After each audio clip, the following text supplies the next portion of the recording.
Hey, Adrian, Yes, sir. are you going to cue me when it's time? Yes, sir. I'm about to key you right now. In three, Hey, 2, 1. good You may morning, begin. everybody. Okay. Good morning, everybody, and welcome to ICE's vendor engagement event. Today, the topics are going to be, uh, first of all, we're going to start out with our OCIO guests and panel of our CTO, our CDO, and our CNO. Corinne Quiroga is our Chief Data Officer, Richard Clark is our Chief Technology Officer, and Wes Gould is our Chief Innovation Officer.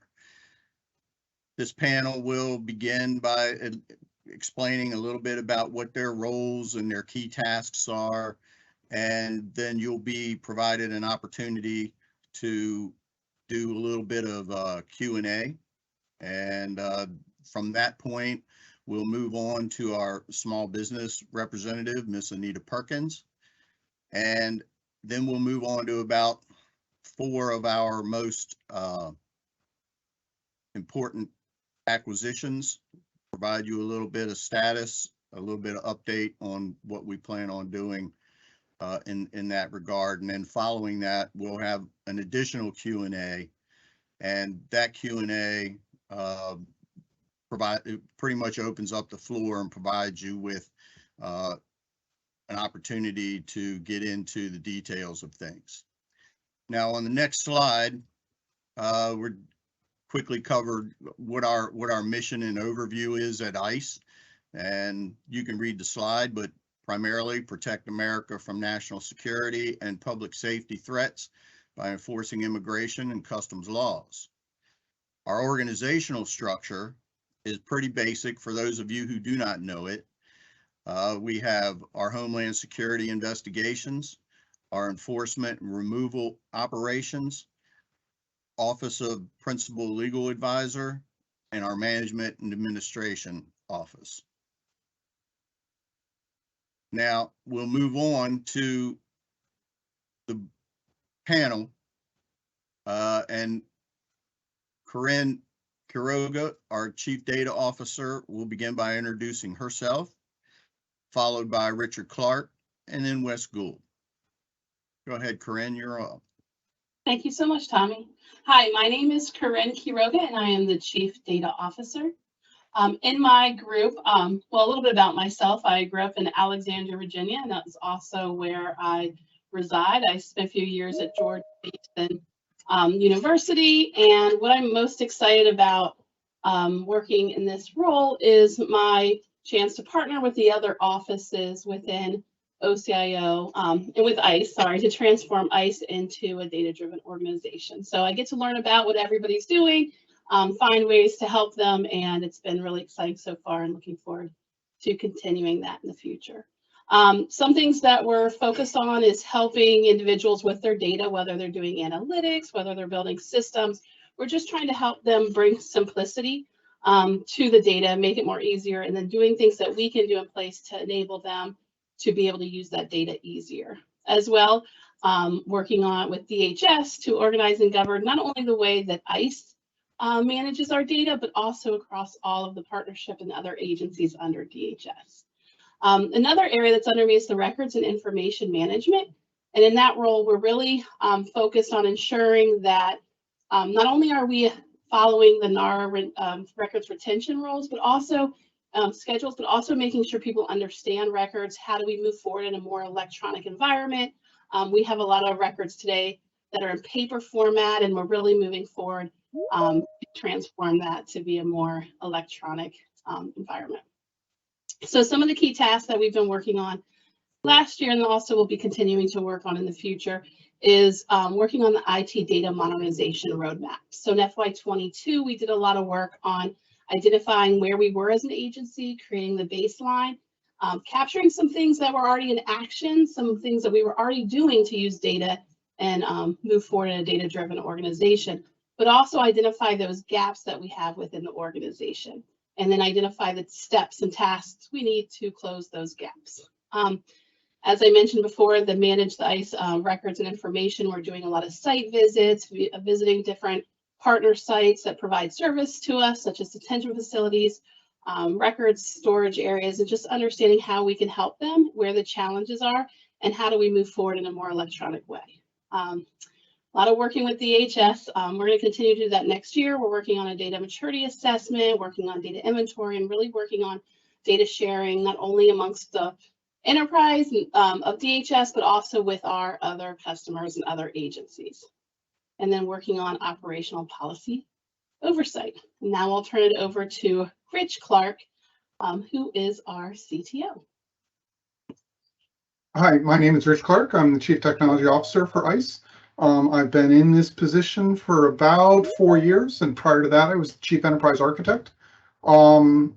You know, while we all work together here, a lot of the focus of my area is the automation, accelerating to support the acceleration of solutions delivery.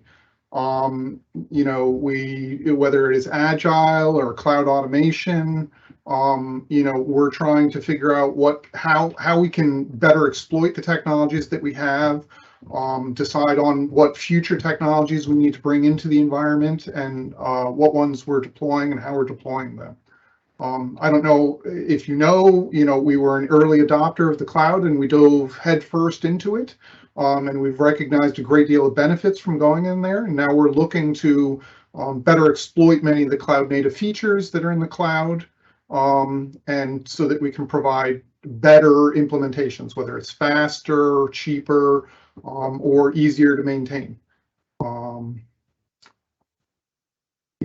You know, as examples, a couple of things that we're looking at this year specifically are certificate automations for certificate renewals, which used to be a manual process. There's now some better automation utilizing standard protocols that are out there. We're also looking at containerization to better isolate and compartmentalize what's a developer's responsibility versus what's an infrastructure provider's responsibility. And we think that will be a big win in order to have smoother operating environments. And I think that's about it. With that, I will introduce Mr. Wes Gold, the Chief Innovation Officer. Yeah, thanks, Rich. So my name is Wes Gould. I'm the Chief Innovation Officer. I'm actually pretty new to ICE. I think I came over this July, and this role is fairly new. So I'm excited to be here. I know there's a lot of great work going on. There's one of the things that I've done as I came on board was kind of took an inventory of all the work that's been going on, and there's a lot of innovative things happening at ICE, and part of my role is to help drive that culture of innovation and champion and shepherd those innovative ideas. So kind of help diffuse the ideas that already exist, and maybe plant some seeds and see where we can go from there. Overall, my goals are to help transform customer experience, help create and drive a more flexible organization to give us more options and more room to be innovative. So like I said, and to drive that culture of innovation. I think there's a lot of progress over the last few years from ICE and the standpoint of leaning forward, leaning into what the business needs and thinking about new ways to approach tricky problems. So part of that involves me engaging with our stakeholders and business operations folks, and really trying to align our innovation strategy, our technology strategy with the operational folks and our customers and stakeholders. So a few of the things that we're working on, or that I'm kind of focused on over the next couple of months, is doing that, is to establish that roadmap and that innovation strategy for the organization, but also while kind of helping drive some of these really great initiatives that are going to support the Southwest border, digital immigration processing and things like that. So excited to be here. I think that's it. I'll hand it back over to Corinne, I believe. Thank you, Wes. And what Wes forgot to mention is how excited he is to work with me. We worked prior at CBP, and just the intermingling between Chief Innovation Officer and then using data to progress forward. So if you can go to the next slide. So to talk overall about our OCIO priorities, it's very hard to say a priority is in one area versus another. There's a lot of overlapping priorities. So overall OCIO priorities where we're working on as a unit and as a group is, as I mentioned earlier, the IT data modernization, really trying to be action oriented and making strides to close those gaps and those capability gaps and just adding value. Data exchange and sharing is one of those data modernization gaps, and that's really to how do we make it more, how do we enable the agency to share data more, to make it more faster and efficient by taking care of all the guesswork, so every program or every customer doesn't need to rethink about it. And then also developing data analytics environments. We have a lot for the investigative side. We have a lot of smaller analytic environments that are siloed, but really coming up with a platform that's easy for people to use, to onboard, but that's also connected to the other analytic environments. We also have the data inventory project, which is led by DHS, where we are trying to get as much as we can to do our public data from the Evidence Act and share that data on dhs.gov. And the next one is, as I mentioned many times, the electronic records management. Things that we're working on in that area would be such as mobile devices. How do we store those electronic records? How do we retain them for the necessary time? How do we also facilitate different service providers and some of our customers to upload some of those records so they don't have to store them, so they're within our control? Stuff we're looking at is the zero trust architecture, which goes across all of the offices within OCIO priorities. And how do we make sure we're trusting the people that are, doing the connections or doing the work, not just that they've signed on once, but making sure they are who they are. Accelerated service delivery. I think last vendor day we also discussed this, but this is really about giving solutions and products quicker so that we can deliver value quicker. We will continuously look for different areas that we could provide this service, whether it's having analytics platforms, whether it's having software as a service platforms, just looking for areas like that, and then repeatable processes. And then also mobility, always looking for mobile first, trying to see where, especially in this day and age, we're working from everywhere. So making sure we're providing that support environment to our customers. In addition, one Wes has worked on a lot is the ICE portal, doing a public facing portal, not only for immigration where it's kind of started, but also for all of our other customers. So we're looking at really creating that central portal for our public facing customers and users. And then also, as Wes mentioned, the Southwest Border Initiatives, there's a lot going on there. FY22 was a great year. We've put, not a great year as far as like, the situation, but what we're able to deliver to help add value. And that's going to just continue on working with Wes, working with the solution delivery, working with our partners at both CBP and USCIS. So specifically in my area, what my priorities are is, as I mentioned before, is that public facing, is the IT data modernization roadmap. Part of that is updating the data strategy. In FY22, the CDO office moved under OCIO, and that was strategic to align not only how DHS is aligned, but also because we want to be very action oriented. We want to stop admiring the problem and actually make progress. So we are going to reissue our data strategy, hopefully by January of 2023, that really lays out what our new vision is and how we're going to get there. In addition, we're really focusing on prioritizing collect, automate, and use. So looking for areas that we can collect data and the right data at the right time and stop collecting data that we maybe don't need anymore. Looking at how we can use that data now that we've collected and enable automation through the systems. And then once we also do the automation, tying that and using that data to do better analytics. And I think UIP is a great example where a lot of the stuff we've done with the Southwest border, we were able to interface that with UIP, and now we have better analytics to show more data across the board. So this will help our reporting and also, with our other agency partners, really help tie us together. And then I will hand it over to Mr. Clark, who can talk about his priorities for FY23.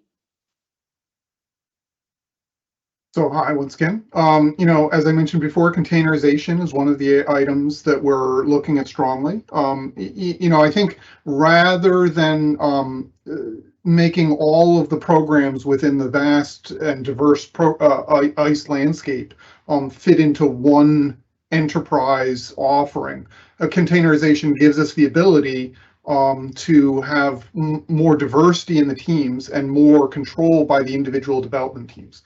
So not all development teams are going to be ready to take that on, and I think that this gives us the ability to more level set the playing field rather than going to the lowest common denominator that everyone needs, giving everyone an environment where they can control their own application and infrastructure.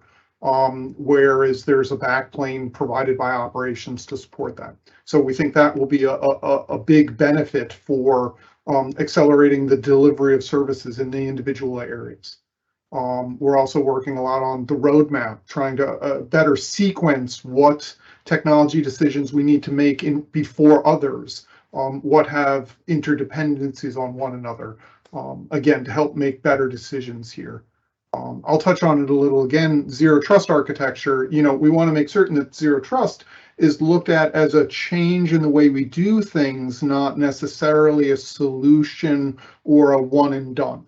Done correctly, we should be looking at what our greatest weaknesses are of the various pillars that are in the zero trust architecture, making certain that we're shoring them up before we go spending a lot of time, money, and effort significantly advancing where we already have good capabilities in one of those pillar areas.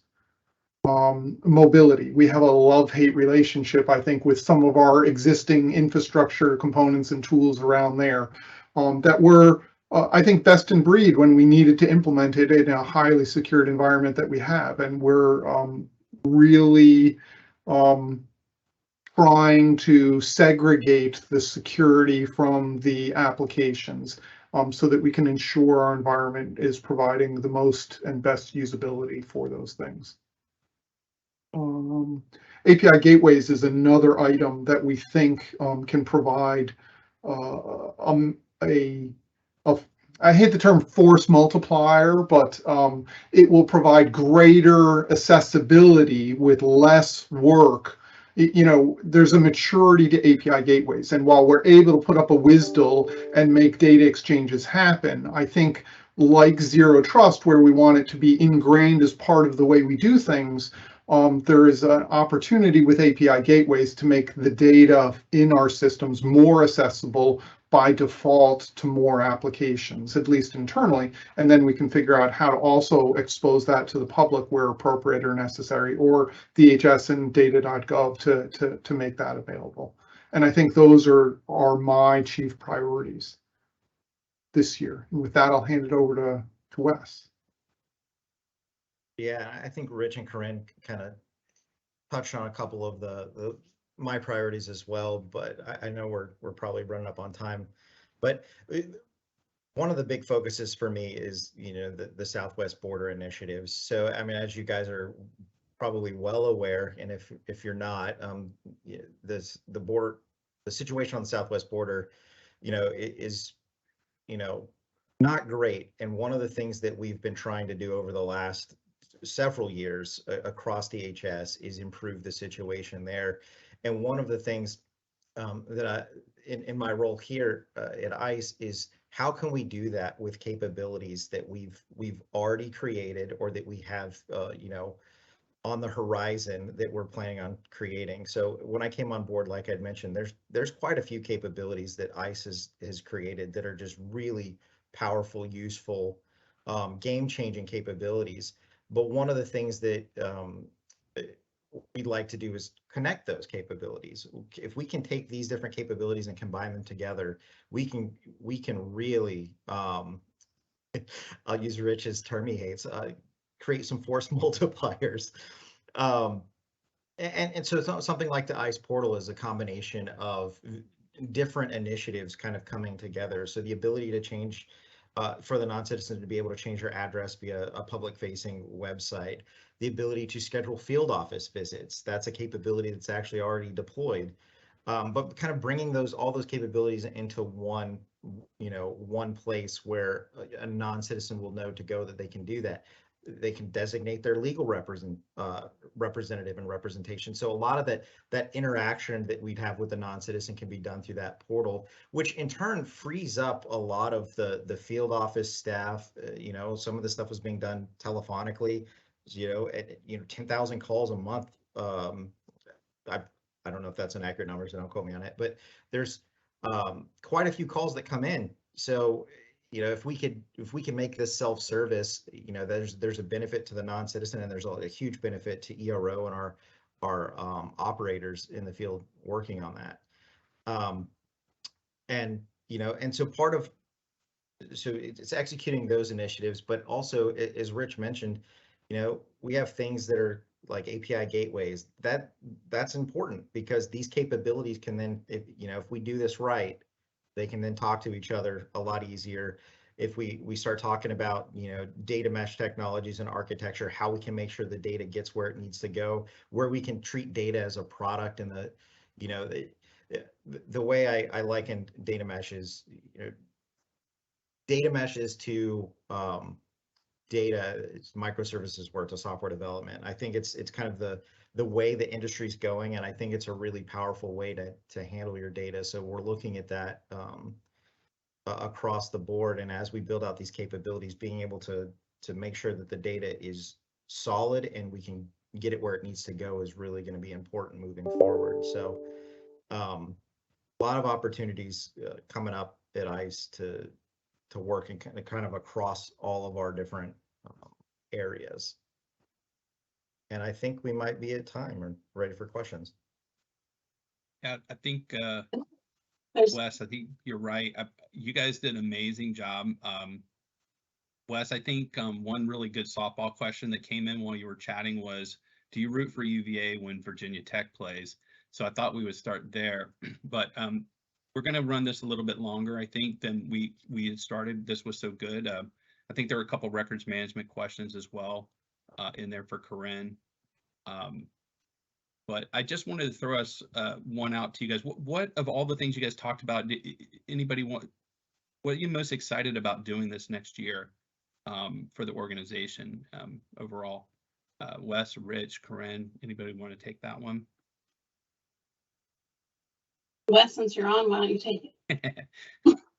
Yeah, I mean, like I said, I'm really excited about all of the work. There's a lot of really great work that's come up organically. I think some of the most innovative ideas are the ones that come up organically or because they just need to be created. So we have some really industrious folks on the operations side that have done some clever things with how we connect with some of our components across CBP and USCIS. And so what I get excited about is being able to take those ideas and shepherd them through to maybe a more robust, broadly applicable capability. And finding those little capabilities here and there that people have been working on and really aligning them with the business and how we can move things forward. How can we solve some of those really those really big pain points that have been around for a decade or so. Right. I neglected to say this when I was introducing myself, but my background is I started as a Border Patrol agent. And I worked out in Arizona and Tucson sector as an agent for about 3 years. And then I moved over to CBP's Office of Information Technology and kind of worked on their enforcement systems and then worked on UIP.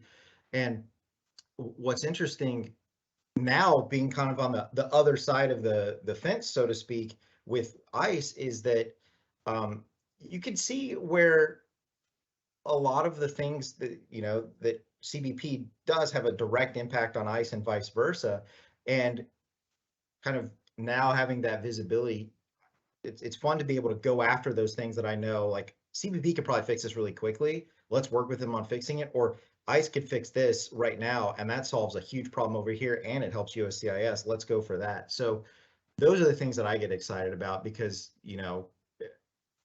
I love getting text messages from my buddies in the field saying, "Hey, did you know that we have this new thing? This is awesome." And then to know you had a hand in it. So that kind of stuff is great. Hey, we are sort of running against the clock on our schedule, but there are a couple other questions. Rich and Wes and Corinne, I know is going to still be on. If you guys would stay to the broader Q&A period, that would be amazing. We can definitely address the records management questions then, Corinne, I would think. Somebody did ask what you think the most important of our priorities are for this FY23. I know you guys probably would say they're all important, but any one that really sticks out for 23? Any of you? I don't know that there's one that sticks out, but and it's going to be a highly program or project dependent item.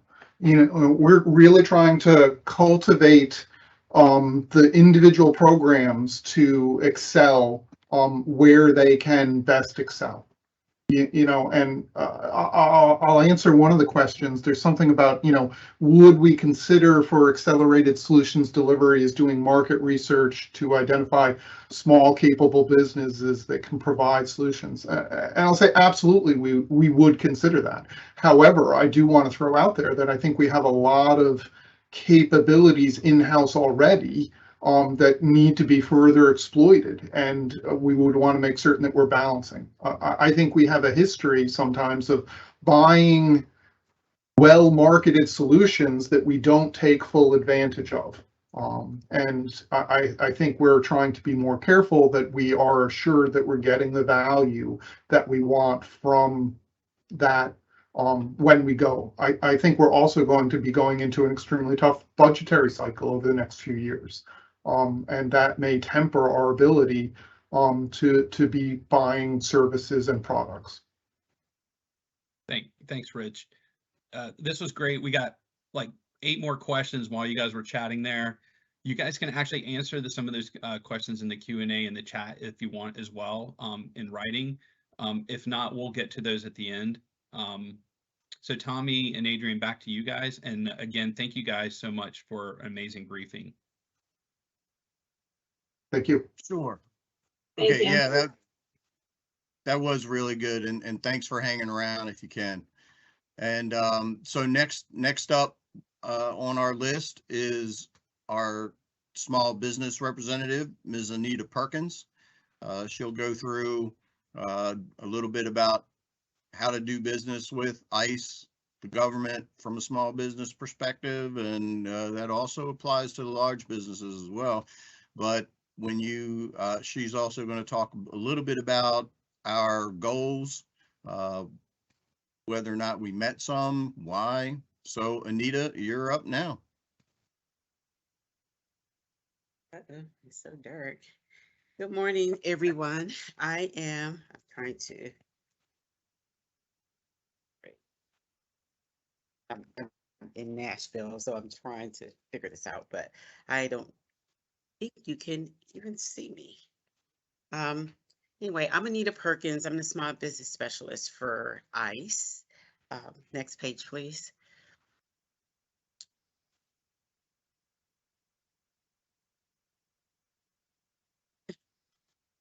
So I'm going to talk about the resources and how to do business with ICE. First is our acquisition planning forecast system. We post requirements in there every day as they come. Anything over the simplified acquisition threshold, which is $250,000. Also, there is a DHS component contracting opportunities. The link is there. We post in SAM as well. Once a month, DHS conduct a vendor outreach sessions. Sometimes it's geared specifically towards the different socioeconomic groups, but overall it's small businesses monthly, except September and April. And the link is posted there, and it'll show you the schedule as well. Next page, please. These are the ICE IT award summaries for 2022. There were 1,921 actions, over $580 million obligated, and the percentage was 74%, increase of 5% over FY21. Next page, please.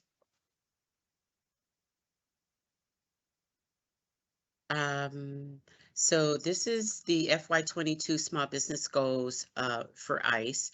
Small business was 38%. We came in right around 36%, 35.9%. SDB is 9%. We came in at 10%. 8A, which is another category of SDB, is 9%. We came in at 5.9%, for a total of right around 16% for the SDB category. We exceeded our hub zone goals at 3.8%. The goal is 3%. Woman-owned small business is 5%. We exceeded that and achieved 5.7%. SDVOSB, or service disabled veteran owned small business, the goal is 3%, and we achieved 3.3%. A little bit of background on why we came in a little under the small business and SDB goals. One, there was an increase in our goals from last year. The goals usually go up, they don't go down. And then we have some complex contracts that are difficult to prime to small business. For example, DCR sometimes, or detention compliance removal division, sometimes build facilities. Usually there's not small businesses that do that complete those type of contracts. However, on the subcontracting side, which are goals too that we have to meet, we do extremely well because a lot of the subcontracts comes from those types of requirements. So that's just a portion of the reason why we didn't make it. We made it. We far exceeded it from a government standpoint, but just from a DHS and our individual goals as a component, we came in a little under. So that's that. My information is at the bottom if you need to reach out to me. Back to you, Tom. Well, thank you, Anita. Appreciate that explanation and information for the small business community. Now we're going to move on to more specific acquisitions that we have at this time. And Patrick Walsh is our unit chief in the IT division. And I'll leave it up to you, Patrick. All right, thanks, Tommy. Good morning, everybody. We're just going to talk about 4 of our major actions right now, but as Anita spoke to, please keep abreast of APFS and SAM.gov. We have a wide variety of other acquisitions that we're actively pursuing that maybe are less high dollar value than the ones we'll brief today. Also, I want to speak to a few of the actions that we've spoken about in previous vendor days that were awarded. SWIFT was a $340 million ceiling IDIQ that we awarded 3 domains on in September. So a lot of our collaboration services, PAAS, and visualization requirements will be fulfilled through the SWIFT vehicle. And then we also awarded cloud services, BPAs in August for 4 different CSPs that ICE is able to place orders on for the next 5 years. And then we also did a major purchase for tactical communication radios for our officers out in the field. So those are some of the highlights from the past couple months as far as acquisition. And in the following slides, we'll have one of the COs from my division and one of the PMs talking about more specific requirements. Thanks. Oh, sorry, I do want to talk about this disclaimer real quick. as I've said in previous vendor days, anything we say here today is pre-decisional in the sense that we're still in the pre-solicitation phase for all of the following requirements. So subject to change based on acquisition plan approval or changes of approach prior to the solicitation being released. However, we are communication is free and open prior to that solicitation release date. So none of these have been solicited just yet. Thanks.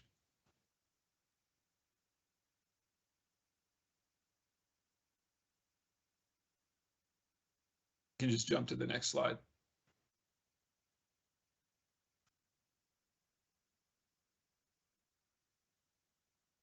Good morning. I am Michelle Brooks, and I am the contracting officer for the Chief Data Officer Support Services requirement. This contract is currently being supported by Deloitte.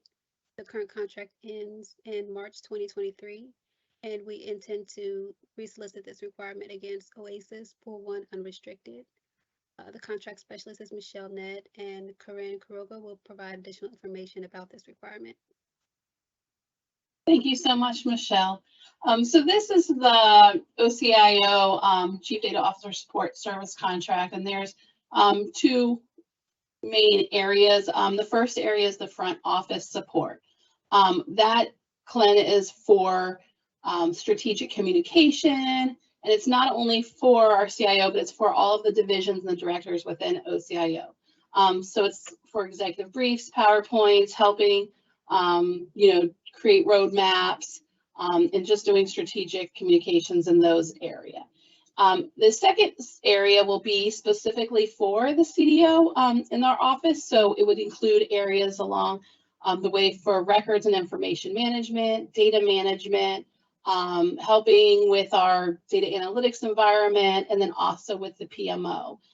So again, this is also just services. This is not any IT services. It's all consulting services and like strategic communication, helping in those areas. So an example would be helping us run the Data Modernization Action Council, which you might have seen in my response to one of the questions, but it's a monthly meeting we have internally with all the stakeholders to discuss anything going on with data, talk about data opportunities to share data, talk about challenges. So this group helps kind of run those meetings, take notes, create the PowerPoint slides. In addition, for the records and information management, helping, create that electronic roadmap. I know a lot of my questions you've seen, we are in the strategy phases and still working on the initial planning phases. So this team is a part of that today and will continue to be a part of that in the future. And then also it's really heavily involved with a lot of the stuff we have from DHS in regards to like the data inventory or doing the data maturity assessment. These are the areas and the support that we're looking for within this contract. We are adding a surge clin in this contract, mostly for the front office support. It's been great to have the team help us move forward and create the strategic communications, and we see that need growing more in the future. Thank you.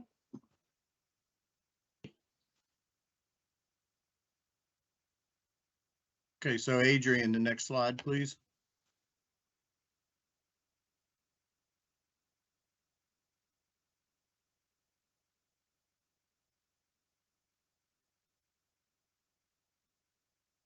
Good morning. My name is Evan Strother. I'd like to talk to you about the Security Assurance Support Services requirement, otherwise known as SAS.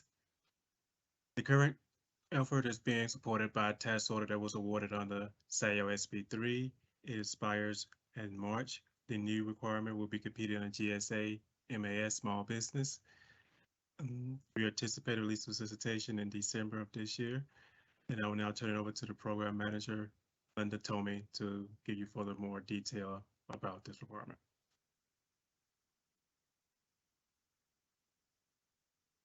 Hi, the SAS2 contract is a follow-on that provides security assurance support services to the ICE OCIO by providing and maintaining a mature risk management program for all ICE's information systems. Doing so leveraging Agile and SecDevOps methodologies, as well as providing independent risk assessments for all information systems. A large part of the core services here is providing ISO support to ICE program office systems, the HSIs, the EROs, the M&As of the ICE environment, by way of portfolio management approach to meet federal mandates like FSMA, NIST, the DHS 4300. And a big focus is on vulnerability remediation from an enterprise risk management approach to maintain and improve a good security posture within the ICE IT environment.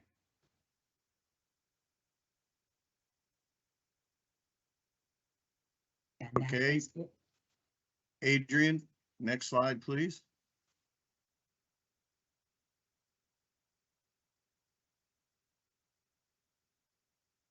Good morning, everybody. My name is Heather Coffin. I am the contracting officer for ICE Data Reporting Systems. This current acquisition was awarded off the NIH CIO SP3.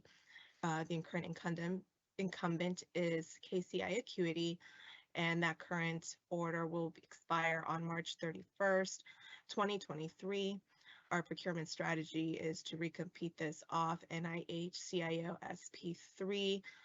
The estimated solicitation release is in December of 2022. This will be a complete 8A set aside. And its approximate period of performance will be for 4 years. I will be turning it over to our program manager, Timothy Gibney, as well as our ITPM, Patrick Lewis.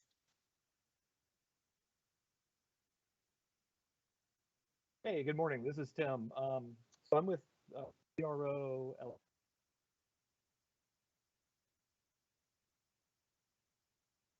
Tim, you've gone on mute.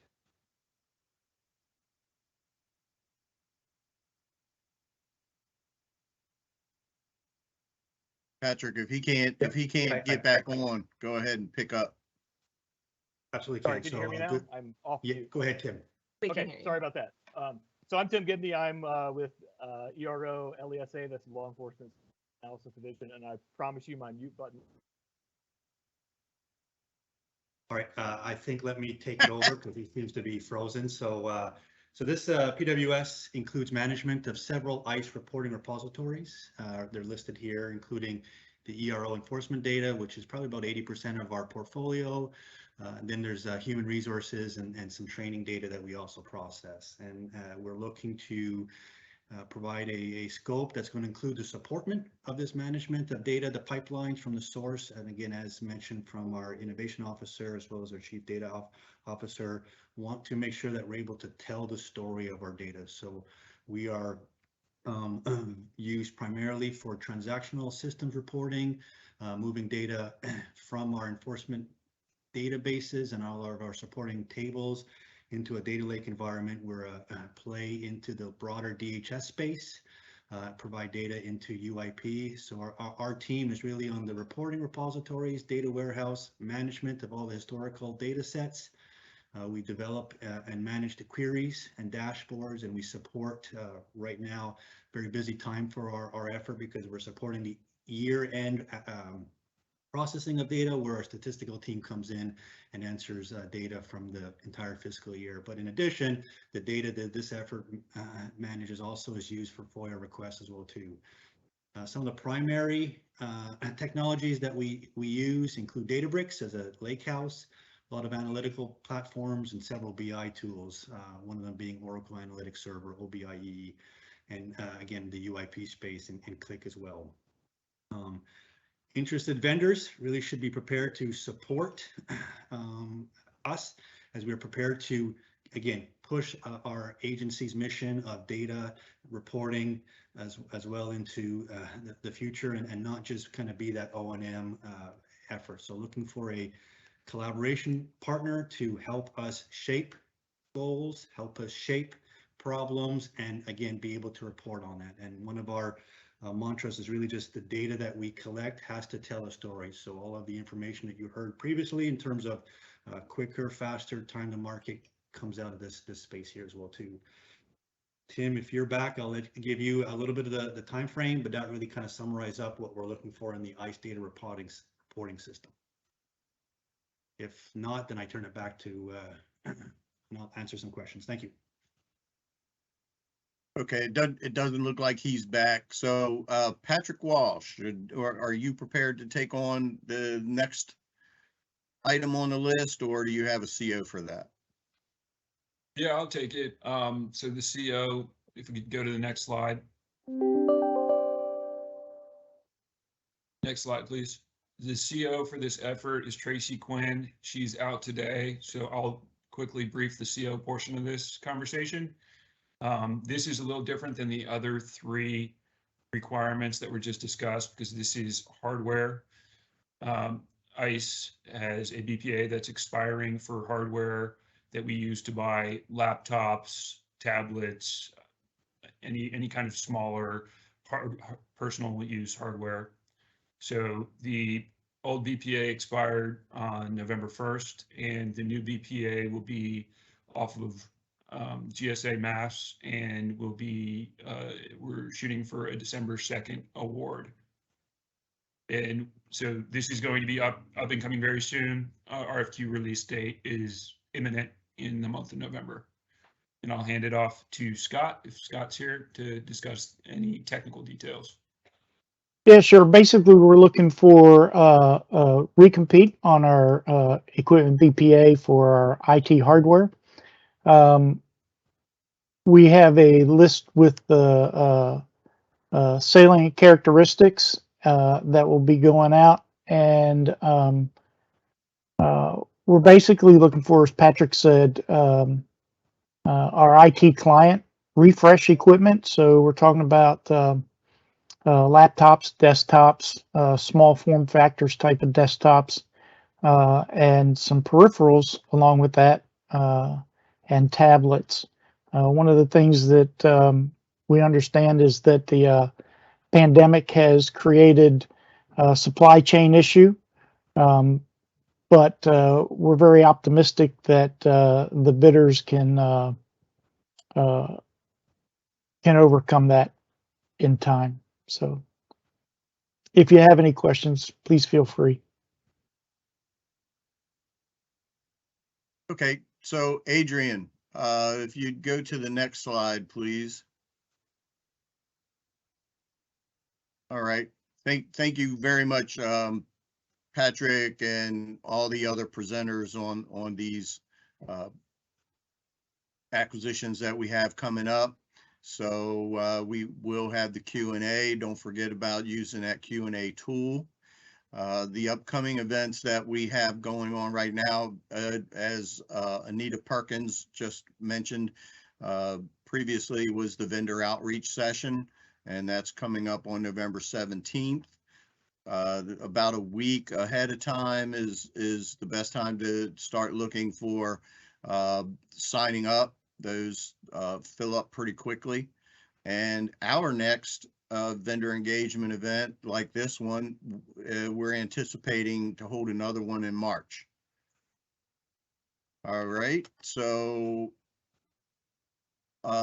Adrian, if you could go to the last slide, which is our Q&A.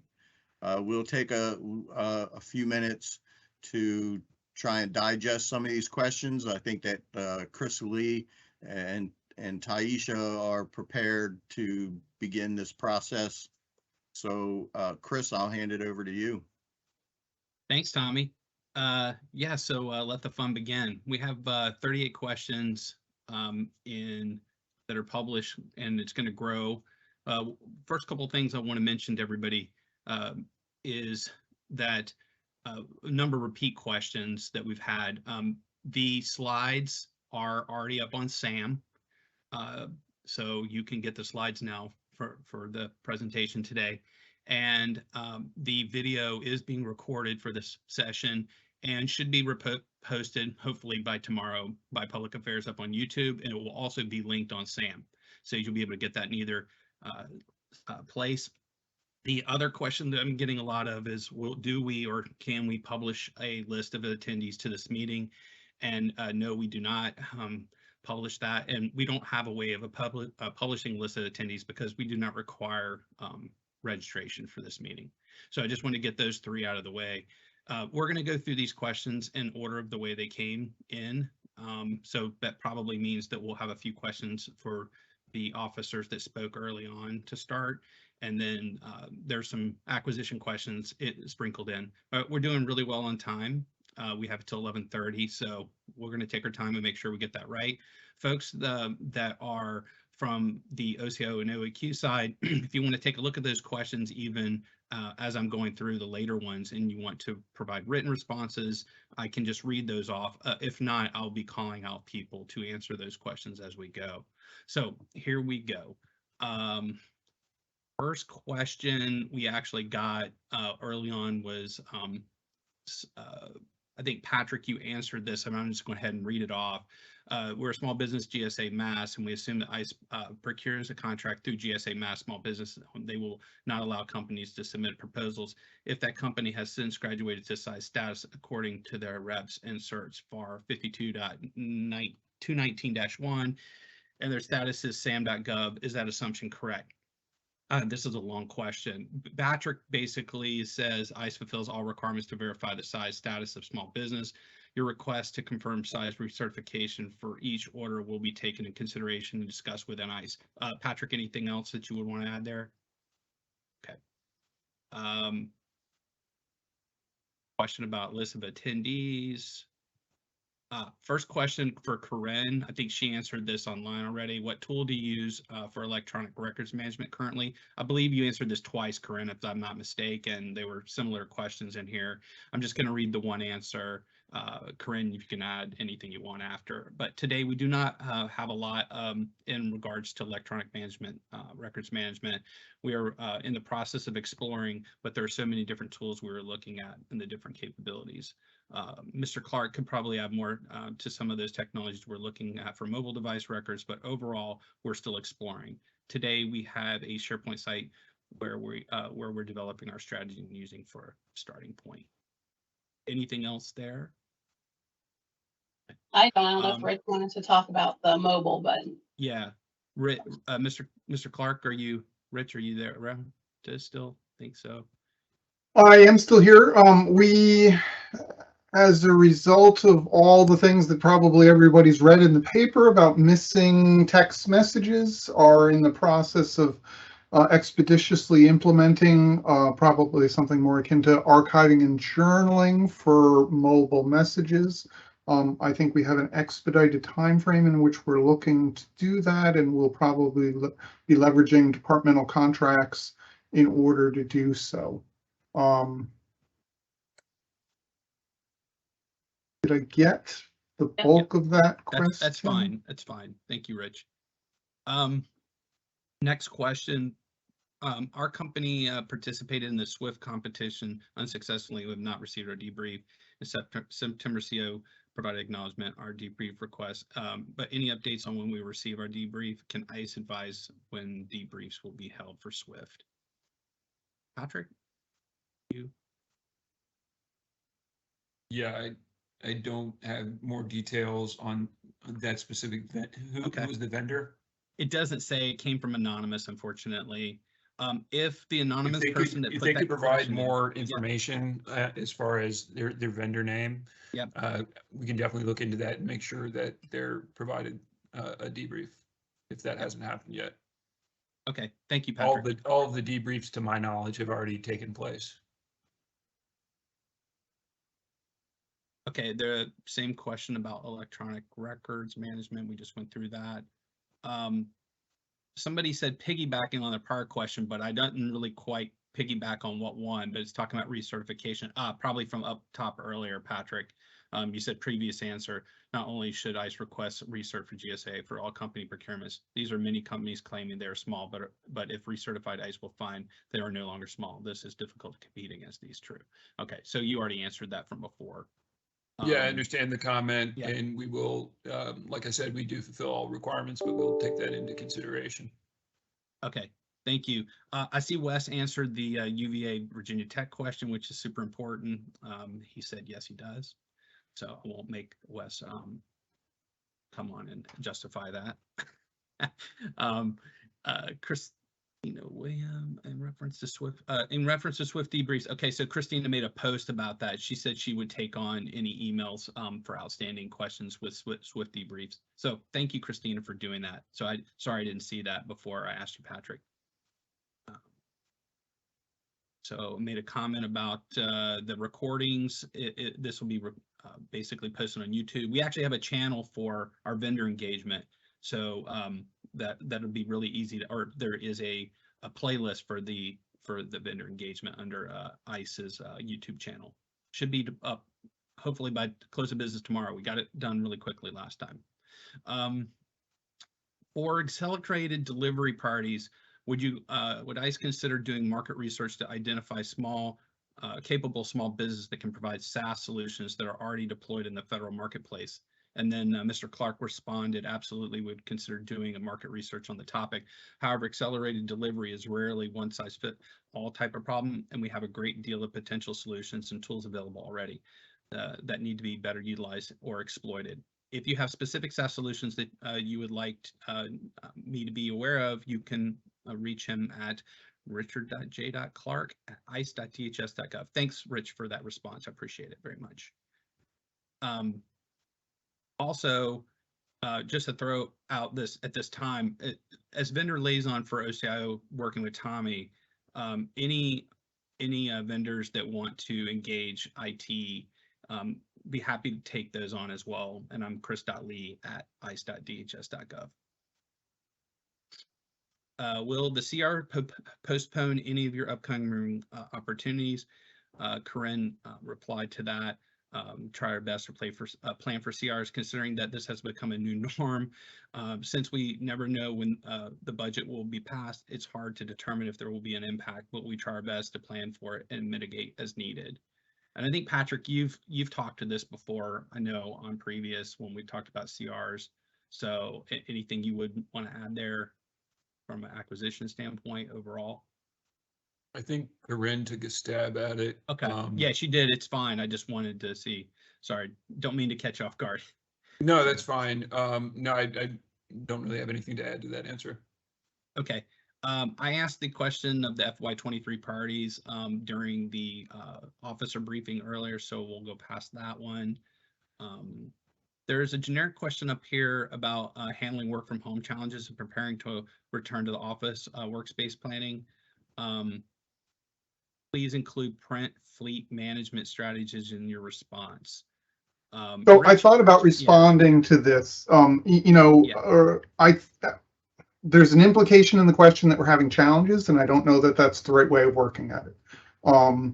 I think different offices in ICE are embracing the remote work differently as is required or necessary by their mission. So, I work in management and administration. I think we are leaning heavily into remote work.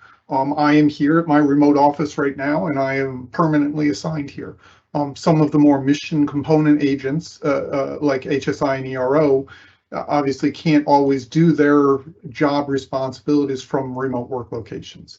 We've implemented a lot of technology such as Zoom, Live, a number of new technologies in order to implement that. The remote return to work, we have implemented aspects of workplace reservation systems in order to do that, and again with the technologies. I believe we already have some print management solutions, and I don't know that it's fair to go into particulars about that, but I'm not aware that we have specific needs, additional needs for print management solutions in the space. Thank you, Rich. Appreciate it.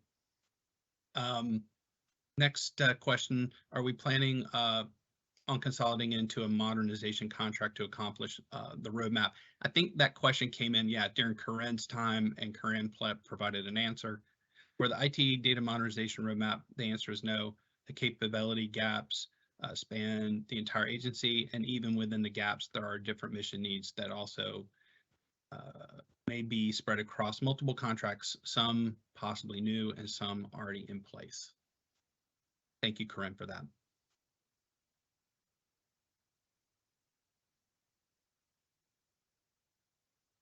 Some recent bids have noted data purchases also being available to the CDO's office.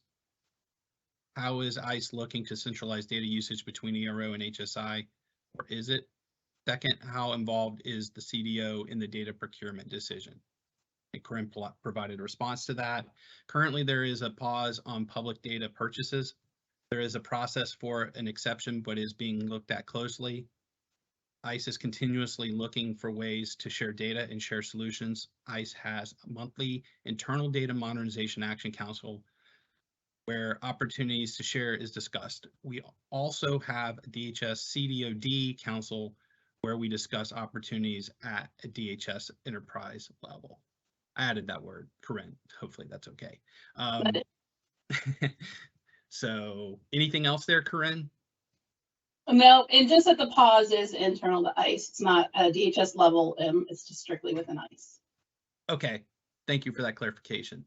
Okay. Oh, next one, Corinne.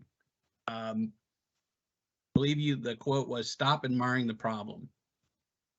A lot of these topics have been priorities for years. What's the difference now in the organization that will enable action on some of these priorities? Wes actually jumped in here. It's great. There's been a concerted effort from the leadership across the organization to empower individuals and teams within the organization to act quickly and take risks. Associated leadership are trying to provide the why and be much more transparent about leadership requests and provide opportunities for our teams to be exposed to and align with business. The idea being, if we are can be clear about our goals and objectives, we can empower our people and we can tackle big problems quickly. Anything else, Wes, that you want to say based on the other questions or elaborate on that at all? I mean, it's great. Appreciate you jumping in with that one. Yeah, I mean, I kind of alluded to it a little bit before. I think this is part of I think there's been a bit of a cultural shift in ICE over the last few years, and I can say that working on it from the CVP perspective on the other side of it. And I love to see it. There's a lot of folks here that are willing to lean into situations and take risks and try things. And I think the leadership at ICE has been really receptive to allowing everyone to fail if it happens. Because I think that, oftentimes people don't take risks because they're afraid that they're going to mess something up or that they're going to get in trouble, or, there's a lot of reasons why you wouldn't want to take a risks. But I think, OCIO leadership specifically has really gone, above and beyond as far as, hey, you can take risks. If you fail, let's fail fast. But let's try to move the needle on some of this stuff, because we just can't sit back and do nothing. There's risk in not doing anything, and I think that started to permeate through the organization, and you're starting to see folks and teams take those risks and start moving the needle. And I think we're gathering momentum as far as that goes. I don't know if Corinne or Rich have anything to add to that, but and I know they've been at ICE a little bit longer than me, but that's what I'm seeing. No, I 100% agree with you, Wes. I think it's something we focused on in the past 2 years that I've been at ICE. And I think the exact quote is fail fast, fail forward, and fail in new, exciting ways. And so really you learn from that. And so I think it's a culture of not focusing on things being perfect, providing quick value, and then also taking risk.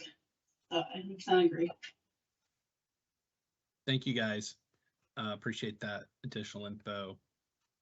And I would concur, the last few years have been a huge paradigm shift, I think, on the way we were doing work before. I came out of operations office and working in TTO for Rich now. We really have expanded what I think our beliefs are and what we can get done across the board. We have a lot of really great initiatives, as you guys heard today from the officers that spoke.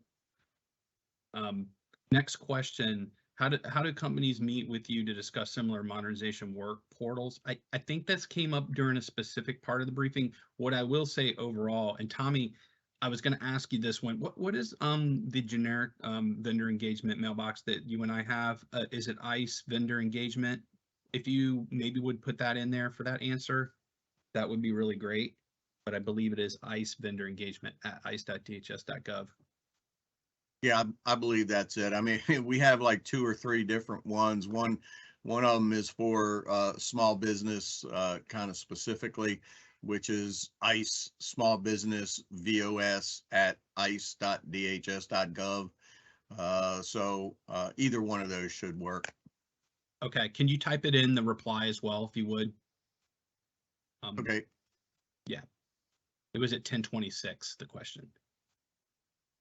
Next question, can you share more information on the type of data sources to be handled as part of the data mesh and data governance? Any semi or unstructured data, relative scale or structured versus unstructured? Thank you all for this information. And Mr. Clark provided a response. Yes, and the answer is all. Like with Zero Trust, we want to change how we are doing work and transition to make data generally available as a matter of course, rather than on a specific case-by-case basis. We will concentrate first on those applications and programs who can best support those efforts before considering implementations that are on quote unquote operations and maintenance. Rich, any other anecdotal? No, okay. Can you guys hear me okay? Just checking. Yes, you're loud and clear. Awesome, okay. Just checking. Sometimes I tail off after reading so much.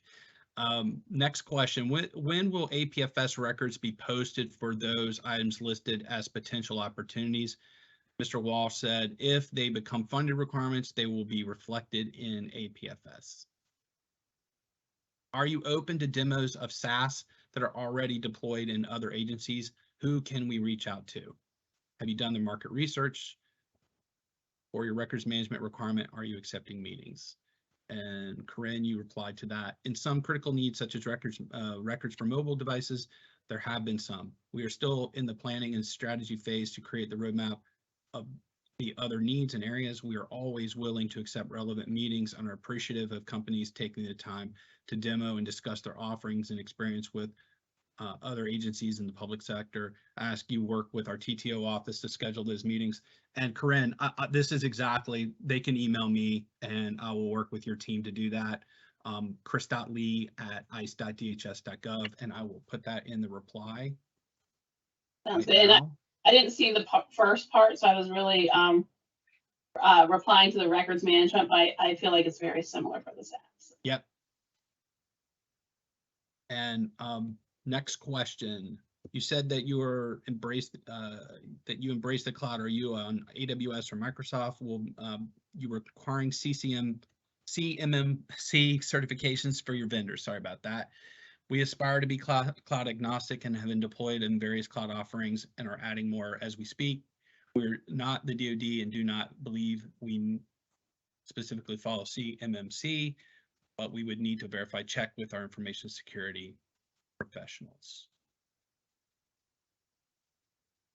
Next question. Does ICE, as part of the overall DHS enterprise, have a preferred contract vehicle for procuring services? Mr. Walsh said, we do not have one specific vehicle. Some frequent strategic sourcing vehicles used are OCIO SP3 and STARS, as well as GSA MASS. Please check the DHS strategic sourcing vehicle site for more information. Have ICE's Small Business FY23 procurement goals been established? If so, can you share what they are? Anita, are you still on? Yes. No, they're not established yet. The goals are established through headquarters with the SBA, and then she comes back and negotiate the goals with the each component. I think probably in the next couple weeks or so, we will have those goals. But right now, you can count on them going up. They're never going to go down. So. Awesome. Somebody asked if we can post a link to the SAM.gov site, probably our posting specifically that has the slides for download. I don't know, Taisha, I think that link was posted in one of the dismissed Q&As that was a duplicate. If somebody could grab that URL and put in a response to that question, that would be great. Next question, is ICE SaaS going to be a small business set aside or will it be going to large business? How defined is the acquisition strategy? Will we see a draft RFP? Mr. Walsh said small business, and as well, depending on acquisition lead time, we would intend to share a draft RFP. Next question, what can be done to encourage program customers and IT PMs to have contractor teams get out in the field with end users early and often? We've seen this in pockets at ICE and have seen huge success in those examples, but in many other cases, there is no travel budget or is not seen as important. Wes, thanks for the response on that. At least within OCIO, field travel is strongly encouraged. We often send teams to the border to see firsthand the situation and how systems we are creating impact operations. It establishes a strong feedback loop that helps us iterate and evolve our solutions to truly meet the needs of the field. I think that more than we do that and the more success we have with that, the pockets across the organization will get fewer and farther between. And yeah, I have to echo Wes, even before Wes is here.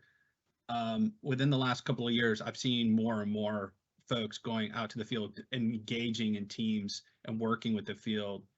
And I mean, our ITFO staff out in the field posting photos of the work that they're doing in a very, flexible manner, we would say, guys, with the work that's going out there. So I definitely have seen that pick up greatly over the last couple of years. And Wes, you've probably seen it even more from the, from coming from the other place and coming here, you've seen that, right? Yeah, absolutely. I mean, the reason I can say that is I've been with them out in the field. Right.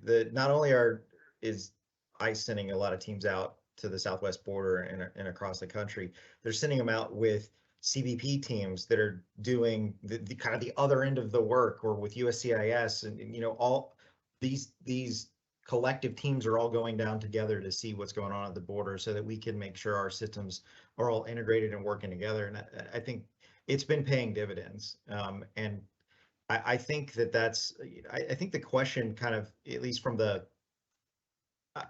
I don't know who asked it. I think it said it was yeah, it was anonymous, I believe. Yeah. I think you'd have an opportunity to like respond to an RFI, and if travel isn't included, suggest it. I mean, that's kind of from the vendor's perspective, but I do think that's, at least from the OCIO side, it is a priority and something that we strongly encourage. Yep, and even with CDOS, which is just, strategic communications and consulting services, I included travel in that one as well, will be in that one as well. So I think you're seeing it more often, but like Wes said, if you don't, I think that's an opportunity in your RFI responses to put that in and add it to help you be more successful. Thank you, guys. Thank you. Next question, 8A firms are eligible to receive sole source contracts up to 4.5 million. Does ICE work with 8A business for direct awards? Mr. Walsh said in all caps, yes, exclamation. So absolutely we do. And the next question was, can they get Anita's email? I believe we provided the small business email address as well as her direct email address. There's ICE small business boss at ice.dhs.gov, as well as anita.perkins@ice.dhs.gov. Who is the incumbent for CDOS? And that is Deloitte. White House EO requires CX compliance from many agencies. We have, I think that's AI and chatbot solution. Who is the right ICE POC to reach out? Mr. Clark, you responded to that.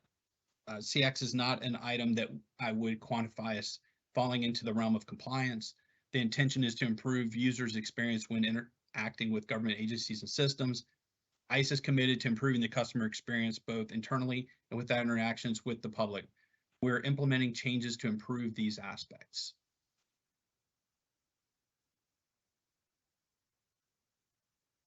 Next question, RFQ date estimate says TBD. Is award still anticipated in Feb 2023?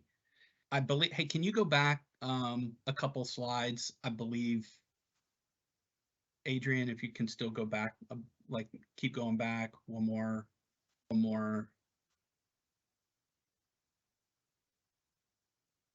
Yeah, I don't see a reference to 2020. Go one more back. Wasn't on the first one, was it? Yeah, I don't anticipated Feb 2023. It's this one. Is there an RFQ date estimate for CDOS?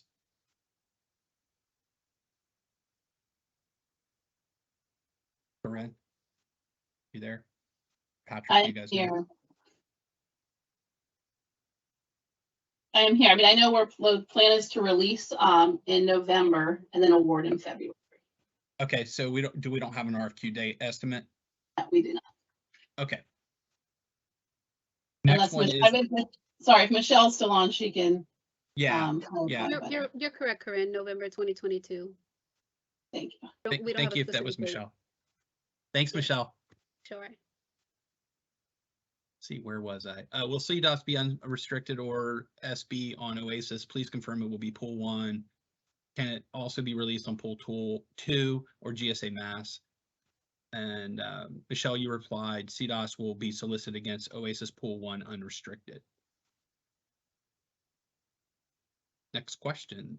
Regarding the IDRS opportunity, have you considered using Star 3 contract vehicle since CIO SP3 contracts currently expire in January, and then NIH will still be working on CIOS T4 awards? The procurement strategy for IDRS in NIH CIO SP3, if NIH CIO SP4 is in place, when the solicitation is released, then it will be placed on CIO SP4. Sorry about that. Believe the next question is similar, a little bit different answer. If IDRS is an 8A set aside, shouldn't that go to STARS 3 and not CIO SP3, SP4? Heather, you replied, IDRS is an 8A set aside. The solicitation will be placed off NIH CIO SP3 task area 10 to all 8A vendors only. There is no requirement that states we must go off STARS 3. We have issued 2 RFIs for this requirement, which support our procurement strategy to go off NIH. Will the IT hardware refresh be a multi-award or a single award BPA? Mr. Walsh, you said single vendor. Thank you. Next question. Would ICE consider releasing the IDRS contract on GSA Mass? As Cawthon said, our procurement strategy is to release this solicitation off NIH CIO SP3 and not GSA Mass at this time. Thank you. Next question. Is ICE still planning to procure the quality assurance agile testing support work that is currently being performed under SAS contract, under a separate contract vehicle? And if so, what is the status of the current acquisition strategy? Mr. Strother, if I got that wrong, sorry, Evan. Quality assurance, agile, and testing support work will not be under the new SAS contract. And Mr. Walsh, you said, yes, it will be completed under the separate contract. ICE anticipates soliciting the requirement under CIO SP3 as a small business set aside. Is ICE SAS going to be small business set aside, or will it be going large business? How defined is the acquisition strategy? Will we see a draft RFP? And the answer is SAS will be competed among GSA Mass small business vendors.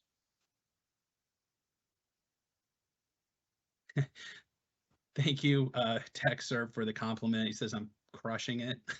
Q&A will be posted along the slides. Actually, the Q&A, the reason I read it out is because it is extremely difficult to extract that out and post it. There is no translation for the verbal, and all the questions aren't answered manually. That's why I'm doing the verbal reading. So you'll be able to watch it back into the Q&A part online via the video only. Sorry about that. The vendor outreach session is listed in SAM as specifically for large business. Is that right? If so, is there a version of this for small business? This vendor outreach session is listed in SAM specifically for large businesses. Is that right? So I don't know much about SAM. Is there somebody on the acquisition side that could answer why we post this where we do? I've never seen this question before on any of our other engagements. Yeah, I actually didn't look at it on SAM. It was intended for large and small businesses. Okay. So there is Maybe not we a had separate one exclusively for small businesses. Okay.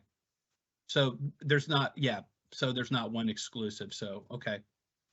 What would be the best way to engage the ICE team that may be managing supply chain sustainability optimization mission objectives? If it's supply chain for mission related acquisitions, I don't know, Patrick, how that works for the other side. And I'm not aware of any supply chain acquisition work that we have going on at this time. Patrick, could you speak to that at all? I think I'm just gonna throw Tommy under the bus and make him the point of contact for reaching out to ICE with questions about that. That's not Because we specifically look at my wheelhouse. and we would look at APFS for those anyways, right? So, you know, from working with Tommy on when we talk to vendors about what is available in the acquisition space, that's usually how we facilitate answering those questions, whatever's out in APFS. So Tommy, hopefully that works. And I don't know if Tommy replied to any of the other emails, but ICE vendor engagement at ice.dhs.gov and to answer those questions further and set up a meeting to talk about specific things like supply chain, mission objectives or acquisitions. Tommy, is that fair? Yeah, absolutely. Okay. I mean, you know, when vendors want to talk about very specific things, the best advice I can give you is to first look up, you know, whether or not we have a requirement in the acquisition planning forecast system at apfs-cloud.dhs.gov. And then you can come to us and talk to more specifically about some acquisitions. But when it comes to this supply chain sustainability optimization question, to be honest, I have not seen anything that ICE is doing with regard to that specifically. But as Scott mentioned previously, when it comes to hardware, you know, we are aware that there are some issues, and some of those we cannot necessarily address. You know, I mean, it is what it is as far as trying to get things, but we do know that vendors are working closely with their suppliers, especially a lot of our resellers. So you know, we look at what they can and cannot do very closely. So you know, we stay in touch with the vendors stay in touch with their supply chain, and collaboration, communication is important in that regard. But as far as having some solution to that right now, I don't see where we are having some kind of a requirement, if that was, you know, if that answers the question. So in the meantime, yeah, look up anything specific that's going on in APFS. You can get in touch with us, you know, through the email. We'll set up meetings and try to address your questions the best we can. Thank you, Tommy. The next question came in from Chris Bennett from Darley Defense, who were asking about DLA tailoring logistics support prime contract. I just replied again, if we, you know, ICE vendor engagement would take on and have a conversation and make sure that if there's something that OAQ is interested in, could get to the right person.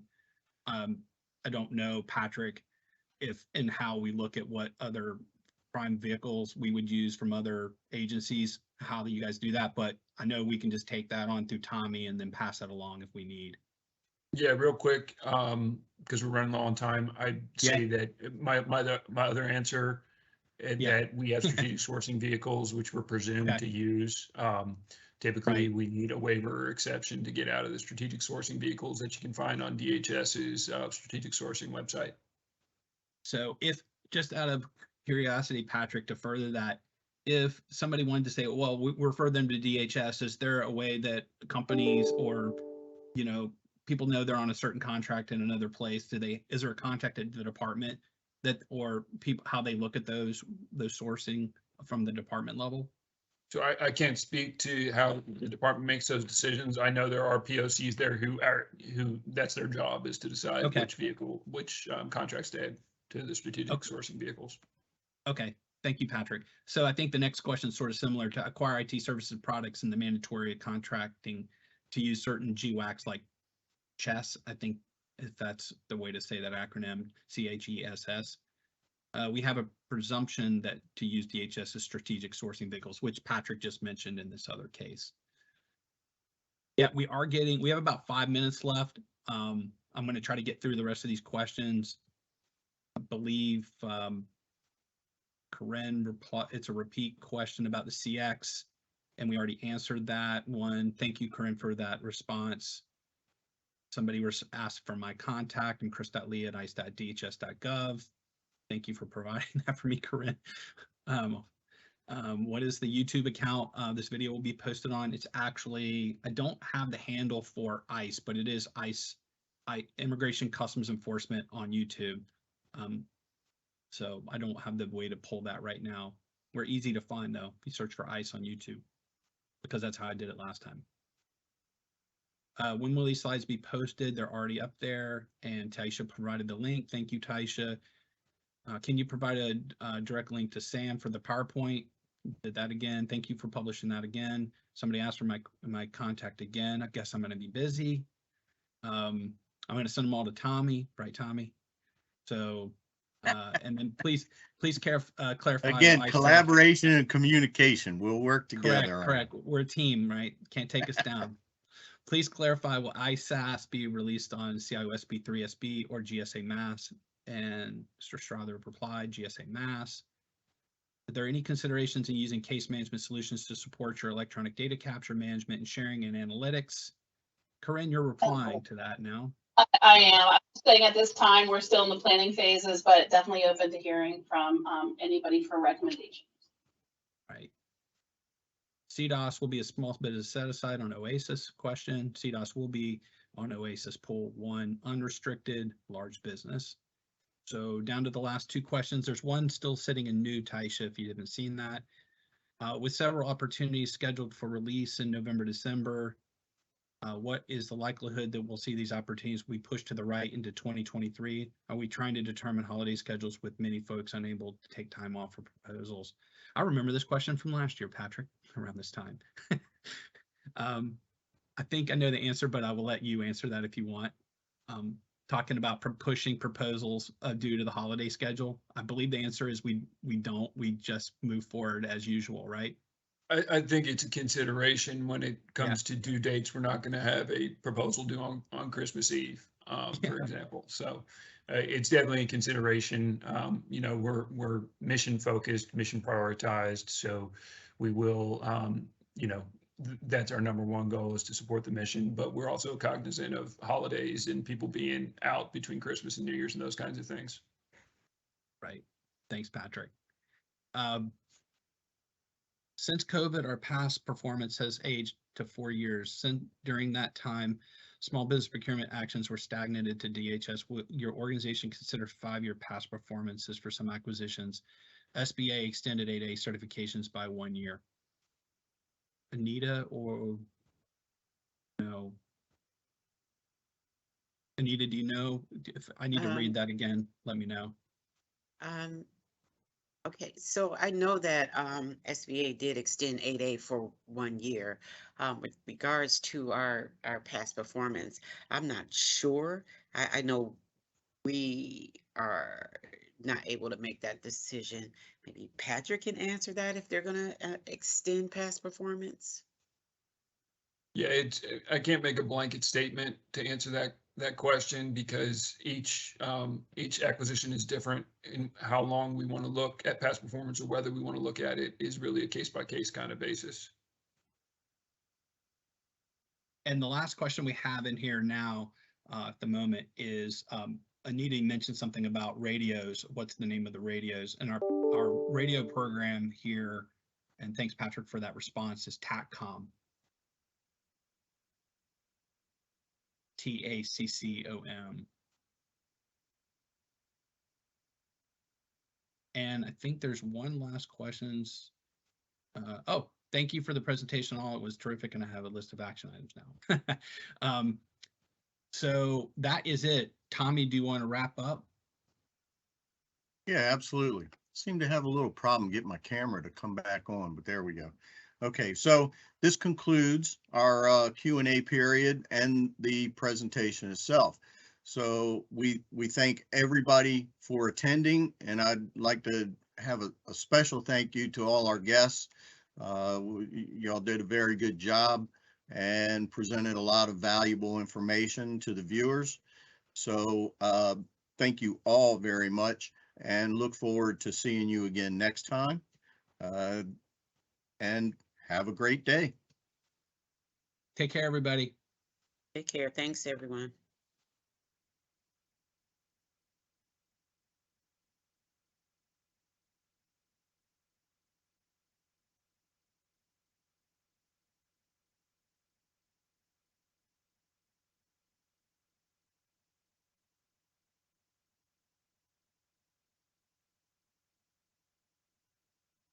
Taisha, thank you so much.